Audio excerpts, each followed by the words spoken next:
Welcome back, everybody. Holiday Doc here. Return from Columbus. And this is kind of like a tribute, a thank you to all the people that kind of helped me reach this point today. And quite quickly, we're going to be headed out to a bar, me and my buddy Pilsner.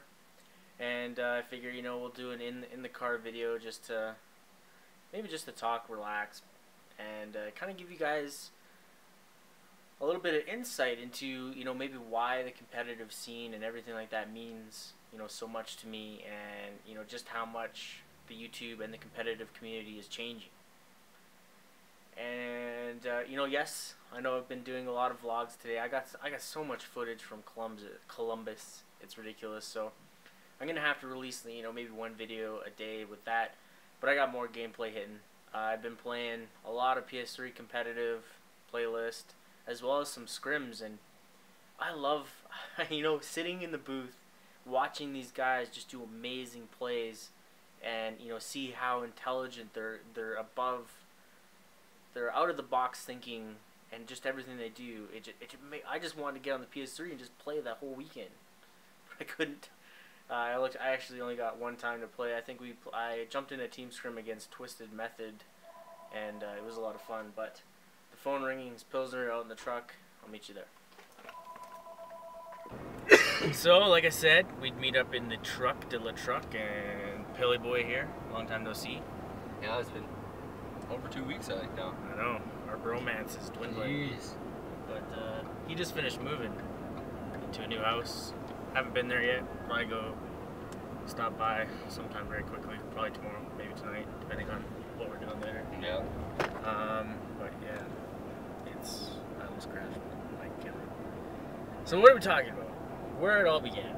A lot of people don't even realize that I was never an Xbox guy. In fact, I was anti-Xbox for a long time. Big into PlayStation. Big into PlayStation. PlayStation 2, obviously, SOCOM. You've all heard the story. But came over to Pilly's house after you got your Xbox, I think, for Christmas. Yeah, I bought it on a Christmas deal. On a Christmas deal. And he bought Call of Duty 4. First Call of Duty I ever touched. And we were over at his house. First time I ever touched the game. Well, it probably took a couple hours to get, like, the whole controller aspect down again. But after that, Call of Duty 4, that was pretty good. I still like Call of Duty 4. Call of Duty 4 is a really good game. Really good game.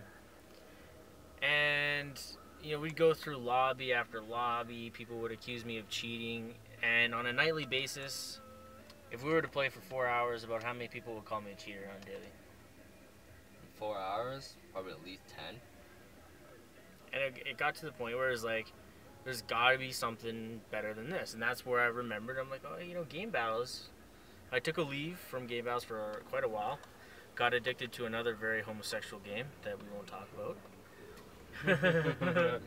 And I decided, you know, let's go back there. Let's see what everybody's doing. Get involved. Let's do it up. And I got back into game battles.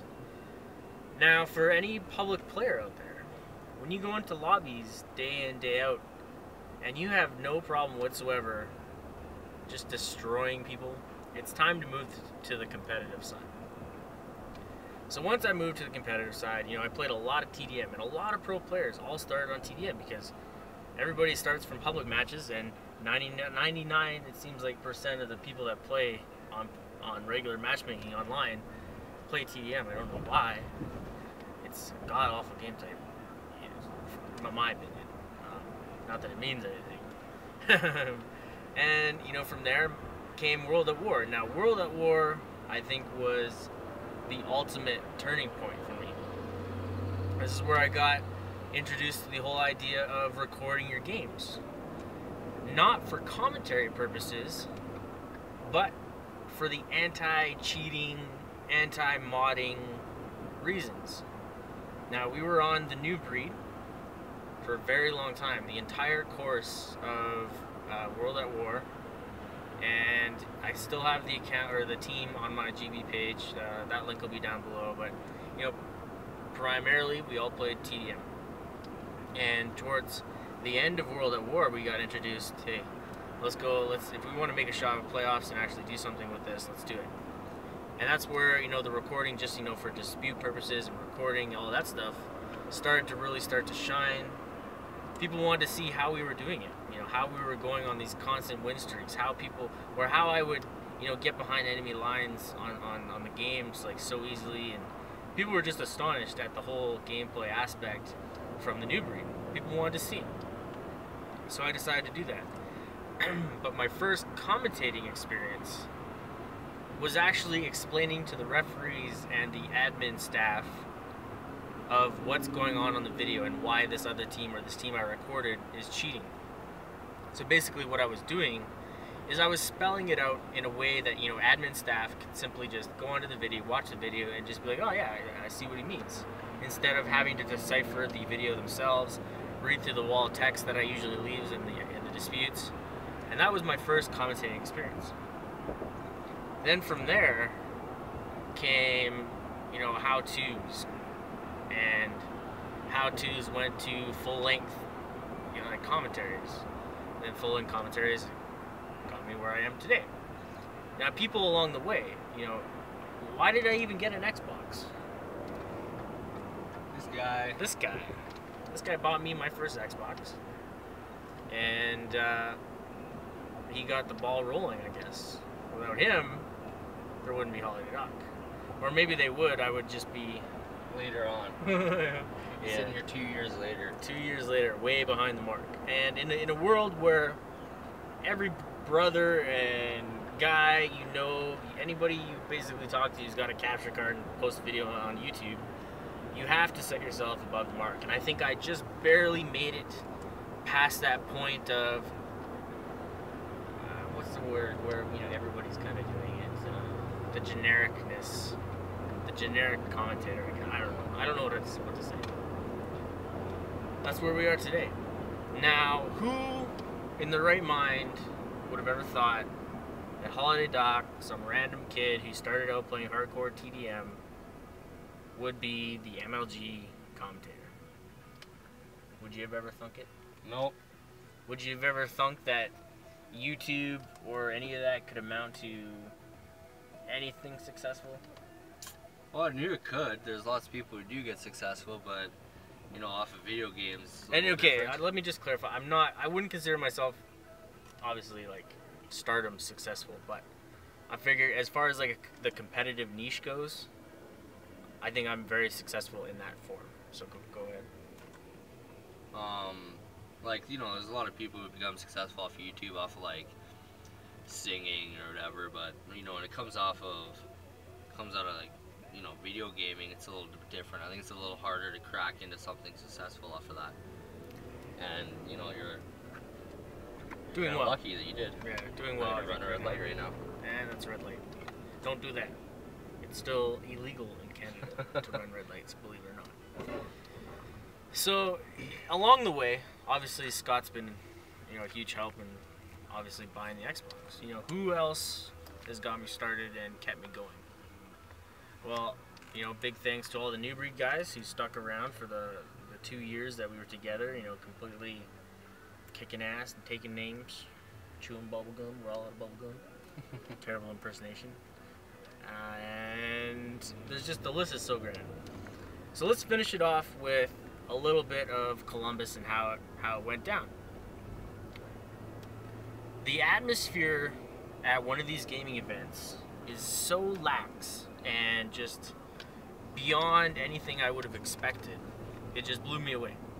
You know, to walk in the door, like the first 5 seconds of getting to the hotel and have Hastro like run up and throw me a beer, that blew me away. That was pretty sweet. You know, to have a guy that's, you know, pretty much the name of Call of Duty, you know, recognize myself and, you know, be just that cool dude to just come over and, you know, hand a beer right off the start. You know, that's pretty crazy. And, you know, another guy that completely blew me away as far as, like, you know, approachability was, you know, Fwiz.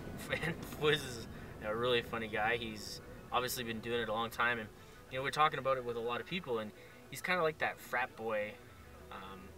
What was that one movie? College Wilder? Van Wilder. He kind of reminds me of that guy, you know? And it was a big fun weekend. Some other people that I got to talk to, Sundance, amazing guy, complete love for the game and the community, the competitive community. And I didn't really expect that. You know, a guy that, you know, obviously is in it to make a lot of money or has the potential to make a lot of money, you don't really expect to fully enjoy the product that he's pushing out. But this guy is all over it. Like, he truly loves competitive gaming, wants everything to do with it, wants it to grow, wants it to be successful, and wants it to be on par to what PC gaming was like, you know, 7 years ago in Europe, you know, when these people were packing out full stadiums on a monthly basis. Like, that's what he wants to do. And this video's kind of getting long, so I'll finish out. I'm going to release more of these vlogs later, but another person, you know, a personal idol, somebody I looked up to in the community a long time, GB Stealth, came up out of the middle of nowhere, you know, pushed through some people and jumped in on a broadcast during a commercial. You know, came up into the broadcast booth, said some amazing things about, you know, myself and how he's kind of seen me come up in the community. And it's, you know, obviously it's pretty crazy feeling to see the CEO, the guy who founded Game Battles, recognize that I've been on Game Battles since he's been on it, started it, and just say, you know, the basic congratulations. So lots of cool stuff, let me tell you. But we are on our way to the bar, Peelers, Get our drink on. get our happy hour drink on. And speaking of drinking, man, Columbus, $4 beers, I'm not gonna argue, especially in the hotel bar, which is good. And Midget King, oh my god, he drank like $100 worth of beer on our Sunday night there. He was loaded. It was so funny. It's too bad I didn't actually film more of that. Could have been actually hilarious.